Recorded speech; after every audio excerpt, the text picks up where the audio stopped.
آزمائش ہے. اللہ آزماتا ہے کسی کو زیادہ دے کر اور کسی کو کم دے کر، لیکن انسانوں کو چاہیے کہ اگر کسی کو زیادہ ملا ہے یا کسی کو کم، ہر حال میں اللہ تعالیٰ کا شکر ادا کرنا چاہیے. ہر حال میں اللہ پاک کا شکر ادا کرنا چاہیے. جیسے کہ نقل ہے کہ ایک روز حضرت موسیٰ علیہ السلام کوہ طور پر پہنچے.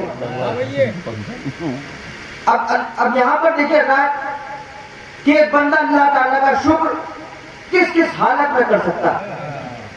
یہ ہم سب کے لیے ایک نصیحت ہے. بھائی نقل ہے کہ ایک روز حضرت موسیٰ علیہ السلام کوہ طور پر جا پہنچے. اب اللہ تعالیٰ سے بات چیت ہوئی کیونکہ آپ کلیم اللہ ہیں، اللہ سے کلام کیا کرتے تھے. ایک درخت کے ذریعے، ایک درخت تھا اس سے آواز آتی تھی غیب سے اور آپ باتیں کیا کرتے.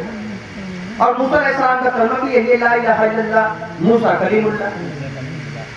تو محترم حضرات جب بات چیت ختم ہوئی تو حضرت موسیٰ علیہ السلام اللہ پاک کی بارگاہ میں عرض کرتے ہیں کہ یا خدا تو مجھے اپنا کوئی دوست دکھا، تو مجھے اپنا کوئی دوست دکھا. اب محترم حضرات دیکھیے اللہ تعالیٰ کے دوست کیسے ہوتے ہیں. اللہ فرماتا ہے کہ موسیٰ فلاں پہاڑ پر جاؤ اور ہمارے دوست کا جمال جہاں آ رہا ہے وہاں جا کر دو. بھائی اللہ تعالیٰ کا حکم تھا. حضرت موسیٰ علیہ السلام اللہ پاک کا یہ حکم سن کر فوراً اس پہاڑ پر جہاں جا پہنچے جہاں اللہ تعالیٰ نے حکم فرمایا. اب وہاں پر دیکھا، ادھر ادھر تلاش کیا تو کیا دیکھتے ہیں کہ ایک بندہ خدا، ایک اللہ کا بندہ نہایت ہی نہیں، ذرا سوائے پوست کے اس کے بدن پر گوشت کا نام تھا. اتنا دبلا پتلا تھا کہ گوشت کا کوئی نام نہ، بس تھا اٹھنے بیٹھنے سے لاچار، زمین پر پڑا ہوا ہے. اس کے بدن سے خون ٹپک رہا ہے اور اسے لہو اور پیپ لے رہا ہے اور تعفن آتا ہے اور اس کے جسم پر کیڑے پڑ چکے ہیں. اور محترم حضرات اب غور کریے کہ جو کیڑا کسی وجہ سے زمین پر گر جاتا ہے تو وہ بندہ خدا اسے اٹھا کر پھر اسی جگہ پر رکھ لیتا ہے اور آہستہ آہستہ سے اس کے لب ہلتے ہوئے معلوم ہوتے ہیں. اب حضرت موسیٰ علیہ السلام نے قریب جا کر جو کان لگایا تو آواز آتی تھی کہ اللہ تیرا شکر ہے. اللہ ہوا یعنی یہ حال ہے کہ اٹھنے بیٹھنے سے لاچار ہے، ہل نہیں سکتا، جسم میں کیڑے پڑ گئے ہیں.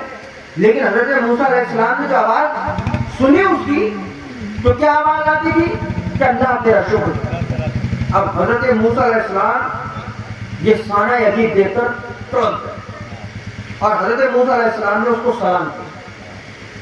اس نے سلام کا جواب دیا تو موسیٰ نے دریافت کیا کہ بندہ خدا تیرا تو یہ حال ہے کہ تو ہل کر پانی نہیں پی سکتا، پھر تو خدا کا شکر کس بات کا کرتا ہے. تو اس درویش نے یہ بات سن کر موسیٰ علیہ السلام کو جواب دیا کہ بندہ خدا میرے واسطے یہی مہربانی کیا اس کی کم ہے کہ میری زبان تو صحیح سلامت ہے، وگرنہ میں اس کا ذکر کرنے سے بھی محروم رہ جاتا. حضرت موسیٰ علیہ السلام یہ سن کر تڑپ گئے اور اس سے فرمایا کہ اے بندے خدا کیا کبھی تجھے کسی شے کی بھی خواہش ہوئی، تجھے کسی کی ضرورت، کسی چیز کی ضرورت پیش آئی؟ تو اس نے کہا کہ ہاں، دو آرزویں مجھے رات دن بے چین کرتی ہے. ایک تو حضرت موسیٰ علیہ السلام سے میرے کو دل چاہتا ہے اور دوسری میری آرزو یہ ہے کہ اگر تھوڑا سا ٹھنڈا پانی کہیں مل جاتا تو میں پی لیتا. اور یہ بات سننا تھی. تو حضرت موسیٰ علیہ السلام نے فرمایا کہ بندہ عابد خوش ہو جا کہ تیری دونوں مرادیں اللہ پاک نے پوری کر دی. کہ موسیٰ تو میں ہی ہوں، مجھ کو جی بھر کے دیکھ لے اور تیرے واسطے ٹھنڈا پانی میں ابھی تلاش کر کے لاتا. اب حضرت موسیٰ علیہ السلام اس سے یہ بات کہہ کر ٹھنڈے پانی کی تلاش میں وہاں سے نکل گئے. ایک دریا پر پہنچے، ٹھنڈا پانی لے کر آئے. اب جہاں حضرت موسیٰ علیہ السلام اس بندہ خدا کو چھوڑ گئے تھے وہاں وہ موجود نہ تھا.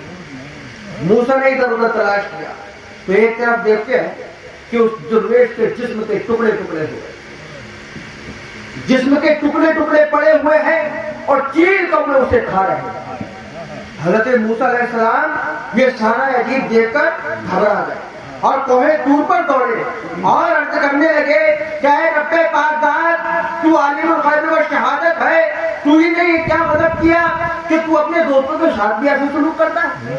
اے خدا، یہ کیا مطلب ہے کہ تو اپنے دوستوں کے ساتھ بھی ایسا سلوک کرتا ہے؟ تو اللہ تعالیٰ فرماتا ہے کہ اے موسیٰ، تم اس رمز سے واقف نہیں، یہ بھید الہی ہے، اس میں دم مارنے کی جا کسی کو نہیں ہے۔ اب حضرت موسیٰ علیہ السلام نے جب یہ آواز سنی تو حضرت موسیٰ علیہ السلام سوچنے لگے کہ بھئی نہ جانے اس معاملے کے پیچھے کیا حکایت ہے، کیا اللہ تعالیٰ کی حکمت ہو۔ تو اللہ تعالیٰ سے حضرت موسیٰ علیہ السلام عرض کرتے ہیں کہ یا خدا، تو عالم الغیب و شہادت ہے، تو ہر شے کے علم کو جانتا ہے، جس چیز سے میں ابھی تک غافل ہوں اس شے کا مجھے علم ہے کہ تو نے اس بندے کا حال ایسا کیوں کیا۔ تو اللہ فرماتا ہے کہ اے موسیٰ، اگر تم جاننا چاہتے ہو تو سنو۔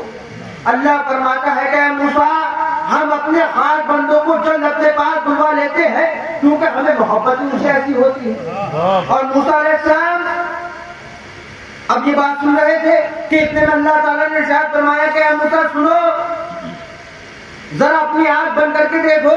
تو جیسے ہی موسیٰ علیہ السلام نے اپنی آنکھیں بند کر کے دیکھا تو پردہ حجاب آنکھوں کے سامنے سے اٹھ گیا۔ دیکھا تو وہ دروے نہایت تندرست، حسن و جمال میں بے مثال، مسجد زرنگار پہ جنت میں بیٹھا ہوا ہے اور سینکڑوں حور و غلمان اس کے جسمت سے معطب پڑے ہیں۔ اور تعالیٰ فرماتا ہے کہ اے موسیٰ، تم نے ہمارے دوستوں کا حال دیکھا، وہ ٹکڑے جس میں ظاہری کے تھے جو تم نے دیکھے۔ پر موسیٰ علیہ السلام ان واقعات کو دیکھ کر تڑپ گئے اور کچھ ایسا کہتے ہوئے کوہ طور سے اترے کہ تجھے دیکھتا ہوں میں ہر ایک جا، تیری شان جل جلالہ، تجھے دیکھتا ہوں ہر ایک جا، تیری شان جل جلالہ، تیرا نور سب میں ہے خدا، تیری شان جل جلالہ۔ پڑھیے درود پاک اللہ